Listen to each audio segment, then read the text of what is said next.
Nah, kemudian itu kelebihan yang ketiga, ada memungkinkan pembicara untuk terus berpikir. Nah, metode spontan ini, kelebihannya itu yang pertama adalah kita dapat mengeluarkan perasaan yang sebenarnya, pikiran yang sebenarnya secara spontan, kemudian kita bisa improvisasi sebebas kita. Itulah tadi yang dimaksud dengan pembicara bisa terus berpikir, kira-kira saya mau ngomong apa lagi ya gitu.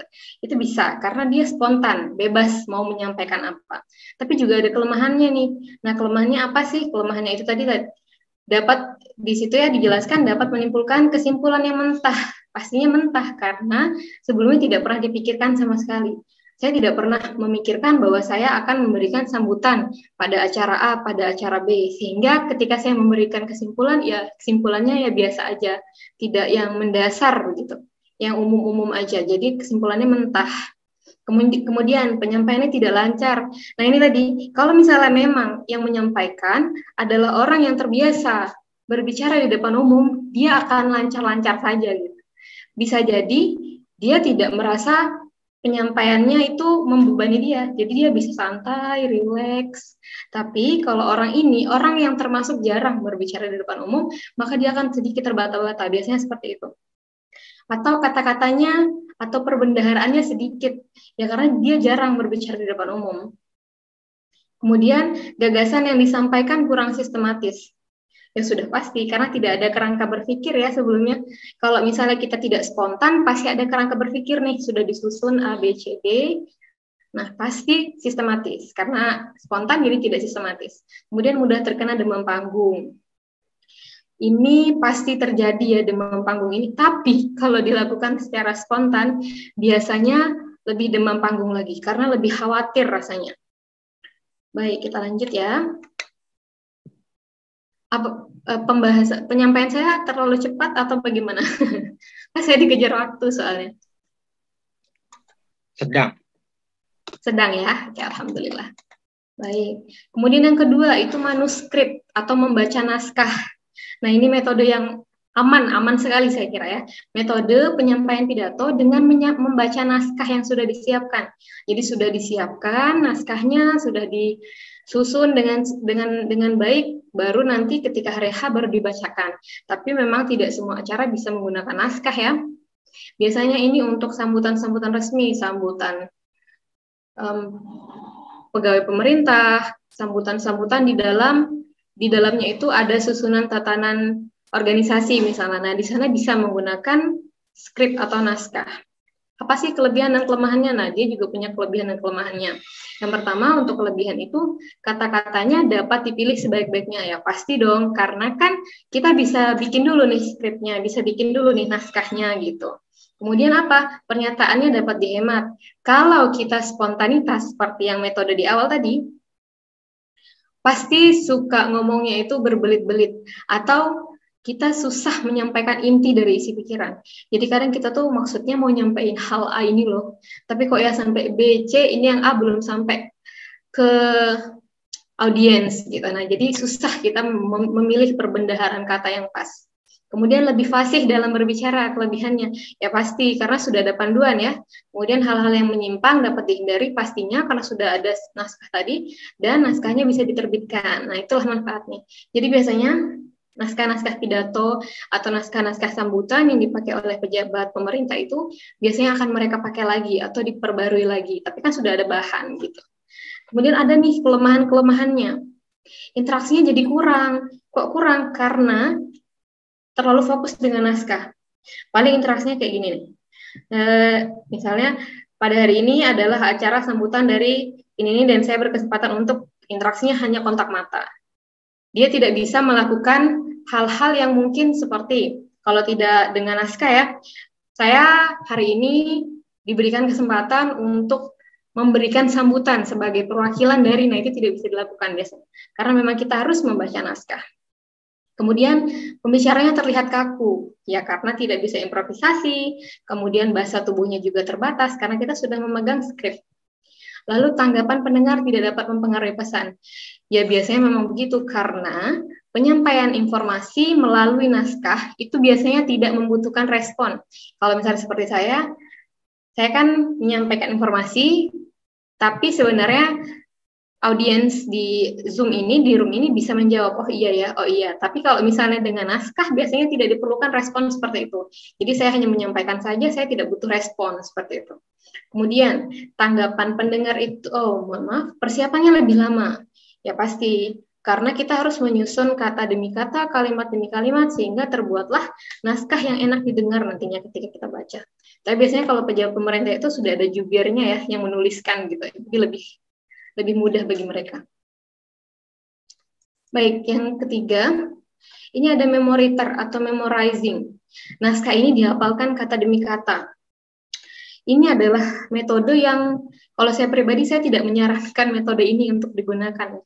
Karena bagi saya, bagaimanapun hafalan itu bisa saja lupa. Jadi lebih baik memang inti atau makna atau maksud informasi yang kita sampaikan itu kita pahami saja gitu. Tapi kalau memang kepepetnya harus hafalan ya tidak apa-apa.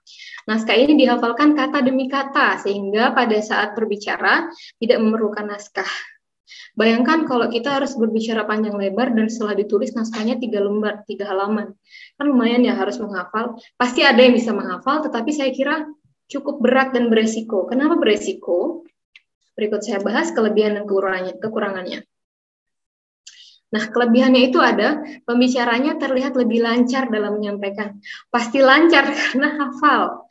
Jadi A sampai D dia bisa menyampaikan, misalnya seperti ini. Beberapa pekan lalu saya mendapatkan informasi bahwa pada saat ini begitu, dia bisa menyampaikan lancar karena memang hafal ya, tapi belum tentu paham dengan apa yang disampaikan. Kemudian interaksi dapat terjadi dengan baik. Bisa jadi karena memang dia kontak matanya fokus ke audiens. Jadi audiens merasa sangat diperhatikan sehingga terjadilah interaksi. Lalu apalagi kelebihannya fokus dalam menyampaikan informasi. Ya pasti fokus karena dia menghafal ya. Jadi dia sambil menyampaikan informasi dia harus tetap fokus dan tidak boleh terdistract. Kenapa? Kalau dia terdistract atau ada gangguan nanti dia lupa, blank. Itulah yang terjadi kalau misalnya kita benar-benar hanya menghafal tanpa memahami. Nah, ini kelemahannya. Kelemahannya adalah sulit sekali melakukan improvisasi. Kalau saya pribadi ya, ketika saya diminta untuk menjadi MC atau menjadi moderator, atau saya harus memberikan sambutan, saya benar-benar akan paham dulu, oh ini acaranya apa, oh yang harus saya sampaikan intinya apa, begitu. Dari awal saya belajar untuk memakai metode itu sehingga saya bisa improvisasi ketika saya blank. Saya pernah menghafal, tapi akhirnya ketika lupa saya nggak tahu harus menyambung dari mana karena saya hanya menghafal. Tidak paham sama sekali dengan di mana saya berdiri, apa yang akan saya katakan, konsepnya seperti apa, dan lain-lain begitu. Nah itu ya. Kemudian yang kedua itu kelemahannya mudah lupa. Itu tadi. Terdistract ya. Misalnya kita lagi menyampaikan tentang konsep A, tiba-tiba ada yang lewat gitu, ada yang bersuara dan kita terdistract. Nah ini kita lupa. Kalau udah lupa bahaya ya kalau hafalan ini. Kemudian terkesan kaku. Ya kaku pastinya kaku karena kita tidak mau gerakan kita yang berlebihan atau mungkin respon kita yang berlebihan nanti membuat kita lupa dengan materinya. Baik, kemudian yang keempat itu metodenya ada extempore atau using note. Nah, using note ini kita pakai catatan. Ini termasuk yang aman ya. Aman dan menurut saya wajar. Kenapa? Karena metode ini itu merupakan metode terbaik. Nah, terbaik kenapa? Karena metodenya sangat dianjurkan dalam berpidato. Kadang-kadang kita butuh catatan kecil untuk nama dan gelar orang-orang tertentu. Tidak mungkin kita kadang menghafal ya, apalagi namanya cukup sulit diucapkan, kemudian gelarnya banyak, dan tidak boleh salah. Karena memang itu sebaiknya disampaikan dengan bahasa yang benar. Kemudian untuk catatan kecil ini tidak akan mengganggu kita dalam menyampaikan informasi ya. Kenapa? Karena kita tidak perlu berfokus dengan catatan kecil. Misal kalau kita sudah gunakan catatan kecil, ketika sudah lihat kita sudah bisa fokus lagi dengan audiens gitu. Jadi tidak seperti yang naskah yang tadi saya di awal saya sampaikan. Kalau naskah itu kan full dari apa yang kita ucapkan itu dari naskah. Tapi kalau misalnya kita menggunakan catatan kecil, kita cukup melihatnya sesekali gitu, jadi tidak mengganggu. Ini boleh digunakan ya. Kemudian kelebihan dan kekurangannya apa sih? Nah, kelebihannya itu komunikasinya dengan pendengar lebih baik. Pasti dong, karena kan kita tidak fokus dengan skrip.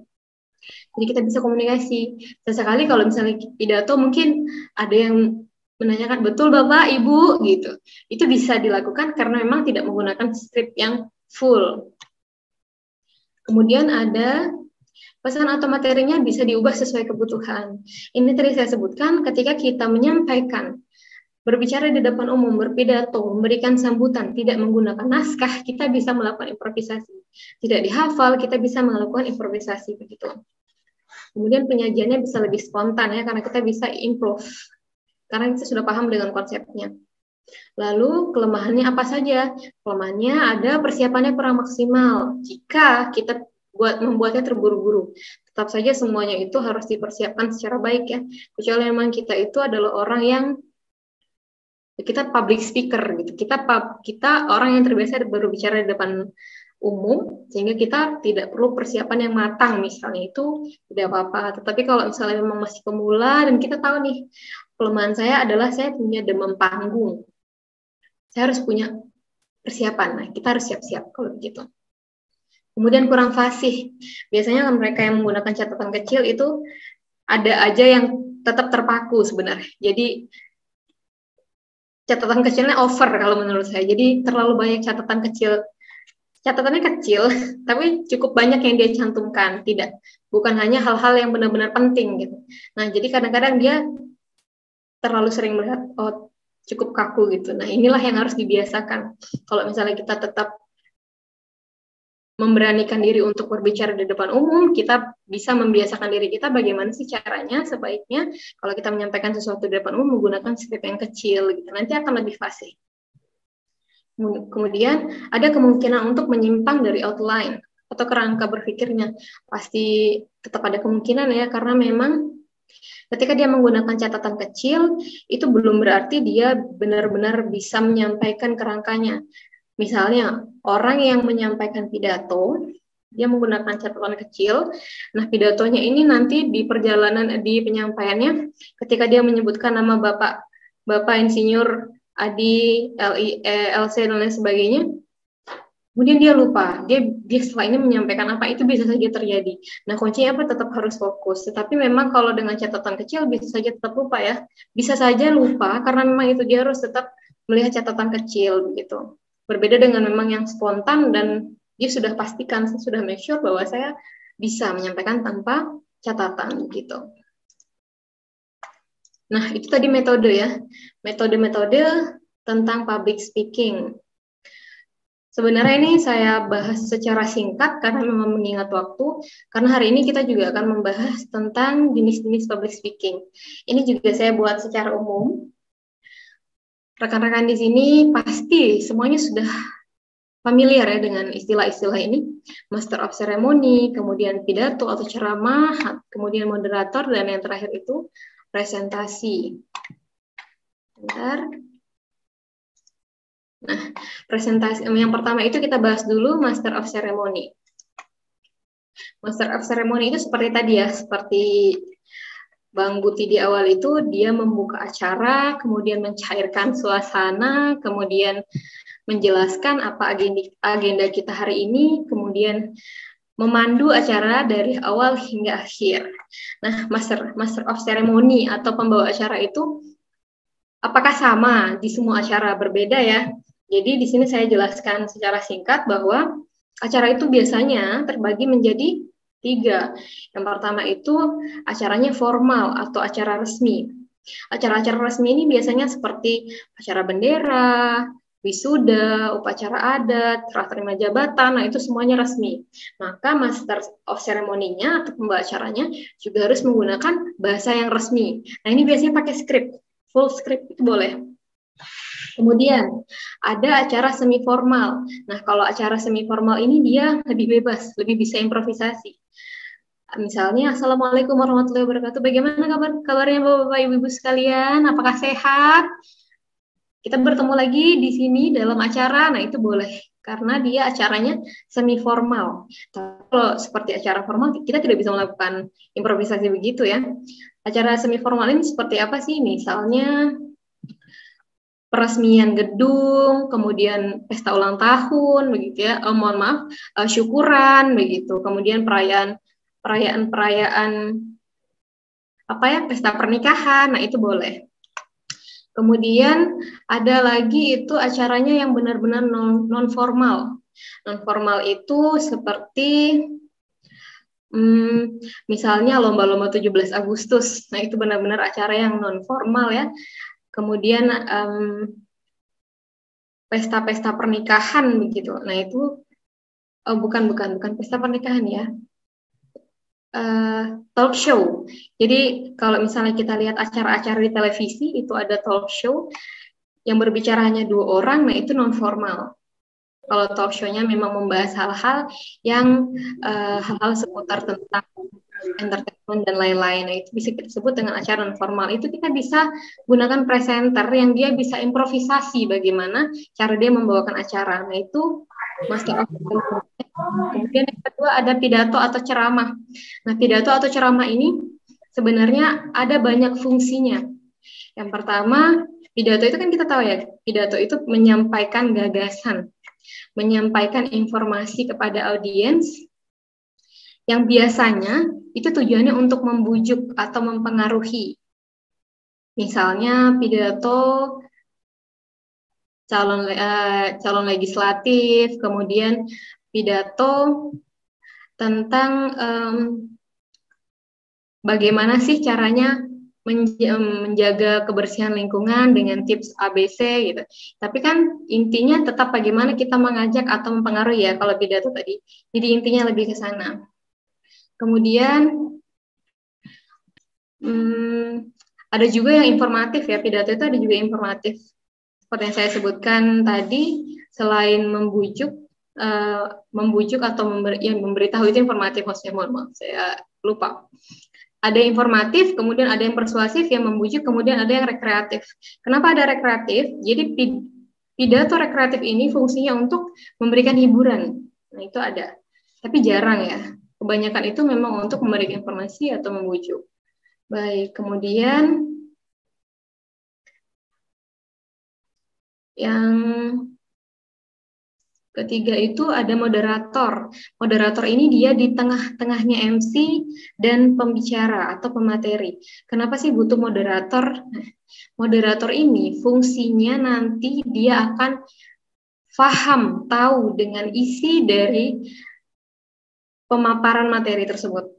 Jadi dia yang menyimpulkan, dia nanti yang mengarahkan pemateri untuk membahas hal A, B, C. Jadi dari MC, pembuka dan penutup acara, kemudian dia membantu dari awal hingga akhir acara, tapi nanti akan dilanjutkan oleh moderator ketika akan diserahkan kepada pemateri begitu. Jadi dari MC ke moderator baru ke pemateri. Nah, nanti komunikasi pemateri itu tidak lagi dengan MC, jadi dengan moderator. Nah, ini pilihan-pilihan seperti ini itu tergantung daripada pelaksana acara ya, atau acaranya apa. Boleh langsung dengan MC, tidak ada moderator, atau boleh disediakan moderator. Biasanya ada moderator ini kalau misalnya acara-acara seminar ya, biar terlihat lebih formal, lebih sistematis begitu, kita berikan moderator. Jadi tugas MC ini hanya membuka dan menutup acara, nanti sepanjang pemateri itu membahas hal-hal yang biasa beliau sampaikan, itu akan dipandu oleh moderator. Begitu. Kemudian yang terakhir ada presentasi. Nah, presentasi ini biasanya itu dekat atau akrab dengan pelajar ya, dengan mahasiswa ya. Mungkin di sini ada 1-2 orang yang masih mahasiswa. Nah, mereka biasanya akan memberikan presentasi di kelas. Presentasi ini mungkin bagi sebagian orang dianggap biasa. Yang penting saya baca PowerPoint, yang penting saya menyampaikan sudah dengan apa yang tertera dan saya baca di PowerPoint, ya udah sudah gitu. Padahal presentasi di sekolah atau di kampus ini adalah jembatan untuk mereka melatih diri menjadi seorang public speaker yang bagus. Apakah public speaking ini ilmu yang cukup dipelajari di sekolah saja? Tentu tidak, karena public speaking ini ternyata dapat kita gunakan juga dalam hidup bermasyarakat. Makanya ketika kita menjadi mahasiswa atau menjadi masih seorang siswa, alangkah baiknya ketika presentasi kita juga excited gitu untuk menyiapkannya sehingga kita bisa melakukan performance yang baik gitu, yang bagus begitu. Nah, kemudian presentasi ini juga bisa menggunakan jenis-jenis public speaking ini bisa digunakan dengan metode yang saya jelaskan tadi di awal. Jadi kan ada metode menggunakan naskah, ada metode menghafal, ada metode dengan catatan, atau ada metode yang spontan. Itu boleh tergantung kondisi dan kemampuan. Jadi kalau misalnya merasa bahwa kayaknya saya nggak perlu pakai full script dan acaranya juga memungkinkan saya untuk tidak menggunakan full script, itu boleh, silahkan. Jadi dikembalikan sesuai dengan kebutuhan masing-masing ya. Tetapi ingat, pesan saya ketika memang kita akan melakukan sebuah aktivitas berbicara di depan umum, kenali kelebihan dan kekurangan. Kalau memang sekiranya saya itu pelupa, saya itu kurang sistematis, maka persiapkan dengan menggunakan skrip atau catatan kecil. Tentunya dengan latihan ya. Direkamkah suaranya, diminta orang lain untuk mendengarkan kan terlebih dulu begitu. Jadi intinya jenis-jenis ini bisa dipadukan dengan metode sesuai dengan kebutuhan dan kemampuan masing-masing individu.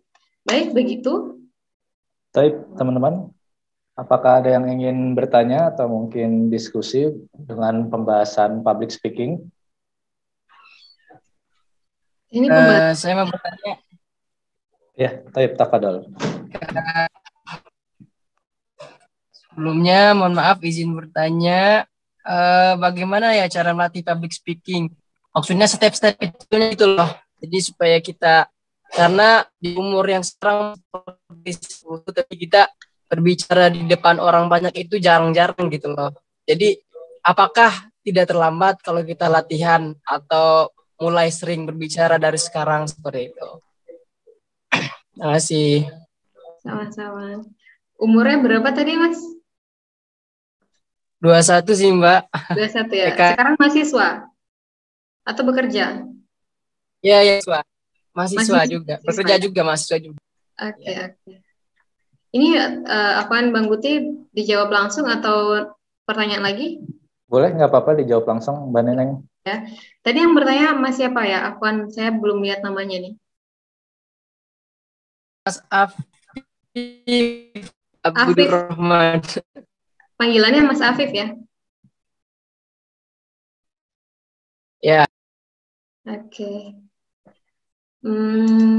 Sebentar saya jelaskan di bagian ini ya.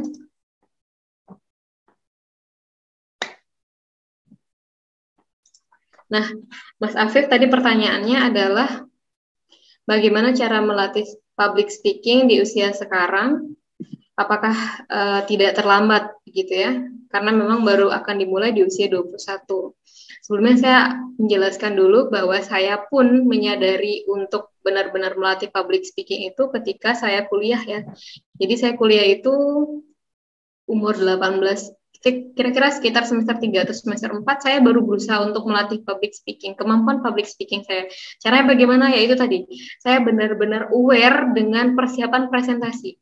Kemudian aware ketika saya sudah duduk di kelas, kalau sekarang kan semuanya online ya, hanya sekedar menyampaikan pertanyaan pun saya berusaha untuk menggunakan bahasa yang enak didengar. Yang ketika saya sampaikan itu langsung kepada inti dan tidak bertele-tele. Caranya bagaimana? Tergantung dari Mas Afif. Kira-kira Mas Afif mau melakukan apa nih? Mau maksimal di mana? Nanti misalnya ketika ada tugas presentasi, maka siapkan dengan sebaik mungkin. Caranya bagaimana? Pahami materi dengan sebaik mungkin. Kemudian baca berulang-ulang sampai Mas Afif kaya dengan perbendaharaan kata tentang materi tersebut. Jadi kita tidak bisa menyampaikan dengan baik atau menjadi public speaking yang enak bagi orang lain ketika kita tidak punya perbendaharaan kata yang baik. Apalagi kalau misalnya presentasi ya, tentunya ada istilah-istilah yang pasti hanya digunakan di kelas itu, di materi itu, di jurusan itu, dan itu harus dihafal, diketahui oleh Mas Afif gitu.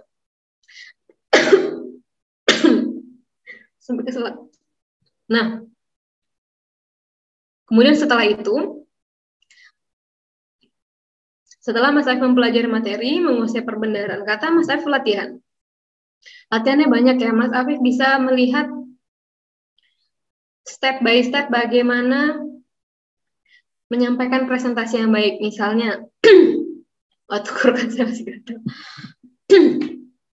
Misalnya, dengan mengetahui audiensnya Mas Afif siapa. Kalau kita ambil contoh kecil itu misalnya presentasi di kelas ya, berarti audiensnya dosen dan teman-teman di kelas, teman-teman seangkatan begitu. Oke, kita bisa handle itu. Kemudian yang kedua, kira-kira intonasi atau penyampaian seperti apa yang harus saya gunakan?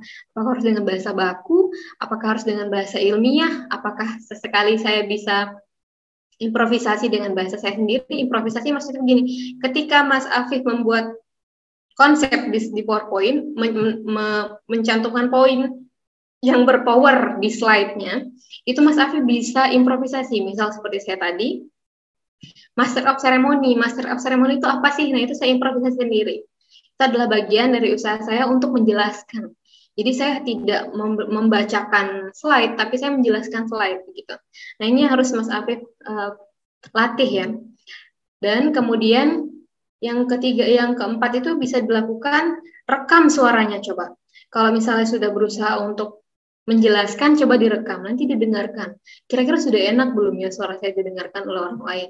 Kemudian kalau misalnya sudah lumayan enak, coba di video. Kenapa di video? Nanti di sana kita akan tahu, oh mimik wajah saya kayaknya nggak enak deh kalau kayak gini gitu. Oh mimik wajah saya seharusnya saya lebih terbuka, saya lebih excited, saya lebih sedikit tersenyum gitu.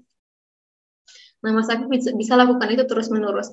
Kemudian Mas Afif tadi bertanya apakah tidak terlambat dilakukan di usia sekarang. Saya akan tegas dan benar-benar menyampaikan bahwa tidak ada kata terlambat untuk belajar. Bahkan ada yang baru belajar public speaking itu ketika sudah berusia 40 tahun ke atas. Saya pernah bertemu dengan orang tersebut. Kenapa beliau belajar public speaking? Karena baru sadar ternyata sepenting itu gitu. Dan memang belajarnya ya bisa dari latihan sendiri atau memanfaatkan kesempatan-kesempatan gitu ya. Kalau saya dulu awalnya itu saya canggung ketika diminta untuk berpidato di depan kelas. Itu saya masih SD sih. Tetapi setelah saya lakukan dan saya mendapat apresiasi yang bagus dan evaluasi yang bagus dari guru saya tertantang rasanya, termotivasi untuk saya harus perbaiki nih public speaking-nya gitu. Tapi memang saya baru fokus itu setelah saya kuliah ya. Jadi saya baru benar-benar mempelajarinya, saya benar-benar baru memanfaatkan momen-momen presentasi, momen-momen diskusi, momen-momen bertanya di kelas itu ketika saya kuliah. Hanya dengan berlatih, makanya public speaking bisa semakin baik gitu. Jadi kalau public speaking ini memang learning by doing. Jadi tidak bisa menjadi ahli kalau hanya membaca teori, mengikuti kelas seperti ini, tanpa ada aplikasinya, tanpa ada pengulangannya dalam kehidupan sehari-hari begitu Mas Afif. Jadi intinya terus coba. Kalau misalnya Mas Afif anak organisasi, nanti diminta kasih sambutan dong, Viv, atau jadi kepala divisi dong gitu. Terima.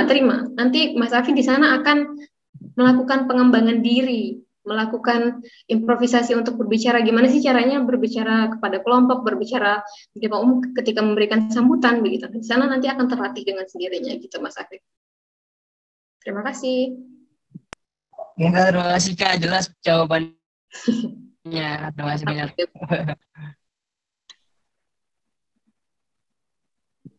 Ada lagi? Ya, izin bertanya. Ya, silakan. Yang Perkenalkan, nama saya Adit, saya dari Bekasi. Bekasi. Saya mau bertanya mengenai public speaking, perihal kepercayaan diri. Karena mungkin dari suaranya putus-putus ya, mohon maaf Mas Adit. Bagaimana jika kita pernah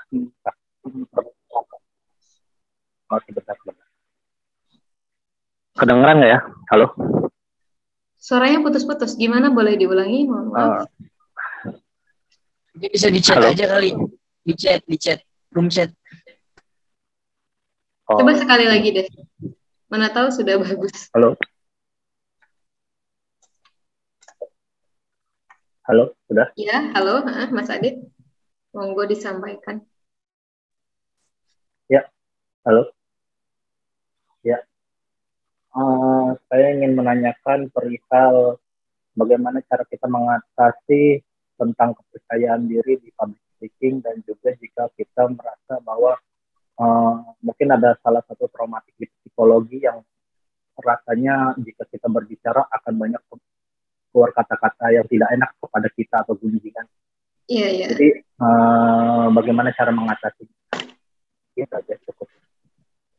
Baik, makasih Mas Adit. Pertanyaannya adalah bagaimana caranya kita menumbuhkan kepercayaan diri dan menghilangkan trauma ya. Mungkin dulu ketika berbicara di depan umum ada pengalaman yang tidak menyenangkan, sehingga kalau sekarang mau bicara di depan umum lagi rasanya nggak pede aja gitu. Gitu Mas Adit ya? Ya, betul. Ya, betul. Baik. Saya mau menjelaskan berdasarkan pengalaman saya, pengalaman langsung dan tidak langsung. Pengalaman langsung adalah pengalaman saya pribadi, kemudian pengalaman tidak langsung adalah pengalaman orang lain yang diceritakan kepada saya, dan saya akan kombinasikan dengan teori yang ada ya. Jadi, kepercayaan diri ini memang terbentuk atas dasar motivasi dari diri sendiri.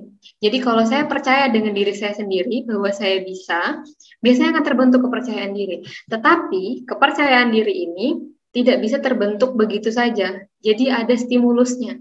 Jadi ada apa ya, kalau misalnya kita membuat rumah itu ada fondasinya. Kepercayaan diri ini ada fondasinya apa? Saya tidak bisa percaya dengan diri saya sendiri ketika saya tidak punya apa-apa. Kalau misalnya saya mau berbicara di depan umum, katakan saya diminta untuk memberikan sambutan, tapi saya nggak punya materi, saya nggak paham materinya, saya nggak tahu audiensnya siapa gitu. Saya merasa penampilan saya tidak pas untuk acara tersebut, maka saya tidak akan percaya diri. Tetapi ketika saya diberitahu misalnya Hamin 1 minggu, Hamin 3 hari setidaknya, saya diberitahu besok kamu kasih sambutan ya.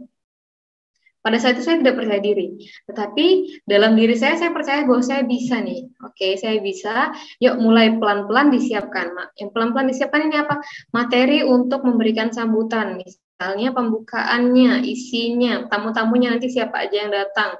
Kemudian penutupnya bagaimana. Setelah itu nanti kira-kira pakaian yang pas nanti ketika saya menyampaikan sambutan sehingga saya merasa nyaman itu bagaimana gitu. Sehingga nanti ketika hari H kita sudah siap. Saya tidak tahu ya apakah memang kepercayaan diri orang itu betul-betul tidak bisa dibentuk. Saya tidak berani juga mengatakan hal seperti itu. Tapi saya percaya ketika kita sudah punya persiapan yang baik, setidaknya kita bisa melakukannya. Meskipun memang mungkin kurang maksimal, tidak apa-apa.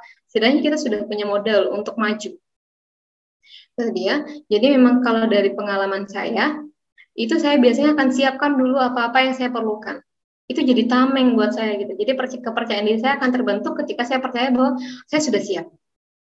Kalau misalnya saya belum siap ya bisa jadi saya nggak percaya diri. Itu yang pertama ya. Kemudian dari pengalaman orang lain, itu dari saya sendiri, dari pengalaman orang lain, jadi kepercayaan diri dia ini ada setelah memang ada apresiasi dari lingkungan, atau kepercayaan diri dia ini ada ketika dia berhasil menaklukkan sesuatu. Misal, dia tidak percaya bahwa dia bisa menjadi MC di sebuah, bukan MC ya, waktu itu dia bercerita bahwa jadi pada sebuah acara dia diminta untuk memberikan pemaparan. Pemaparan ini memang pemaparan yang isinya sangat ilmiah, sehingga tidak bisa dilakukan oleh sembarangan orang, sehingga waktu itu dia diminta untuk menyampaikan. Pada saat itu dia menolak, karena memang dia merasa dia tidak punya kepercayaan diri yang cukup, meskipun dia bisa gitu. Nah, setelah dia melakukannya dan mendapat apresiasi dan dia dinyatakan berhasil dalam menyampaikan materinya, baru saat itu dia mendapatkan kepercayaan dirinya kembali. Nah, ini mungkin ada kaitannya dengan trauma sebelumnya ya.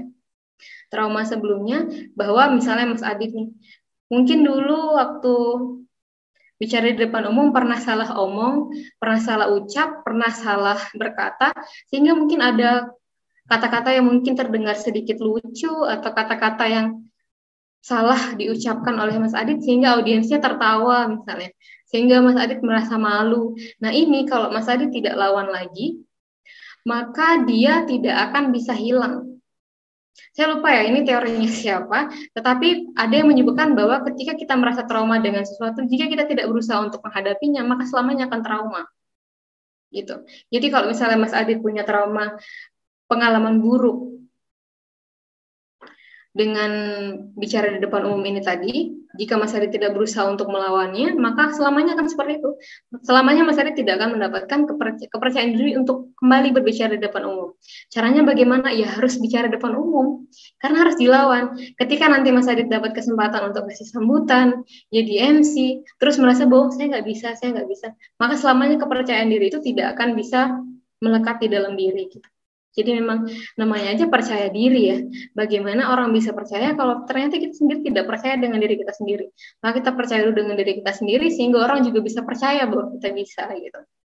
Kemudian tadi ada masalah mungkin sulit disampaikan atau kata-kata yang sebenarnya tidak berguna gitu atau tidak ada makna yang jelas sehingga ketika disampaikan tuh terkesan kok bertele-tele ya, kok ini tuh begini ya. Nah, itu sebenarnya ada latihannya.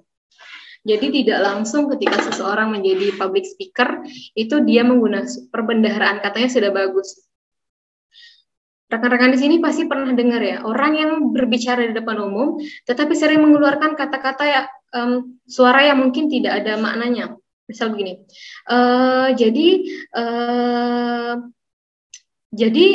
gitu, sering. Atau mungkin dia mengulangi kalimat-kalimat yang terlalu sering. Misalnya,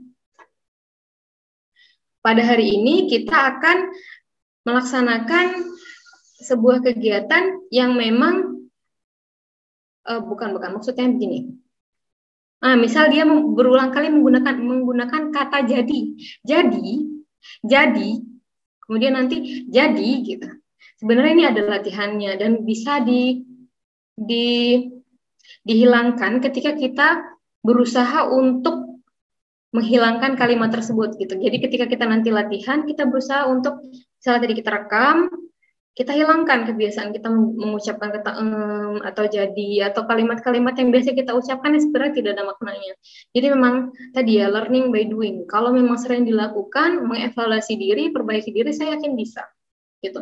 Tapi tetap ya, public speaking ini memang tidak semua orang punya skill dan bakat di sana. Jadi jangan memaksakan diri. Tetapi tampillah dengan sesuai apa yang kita bisa sampaikan kepada orang lain. Bukan berarti menolak setiap kali kita diminta berbicara di depan umum. Tidak mesti jadi yang terbaik, tapi kita bisa sampaikan makna informasi yang sesuai kepada audiens begitu.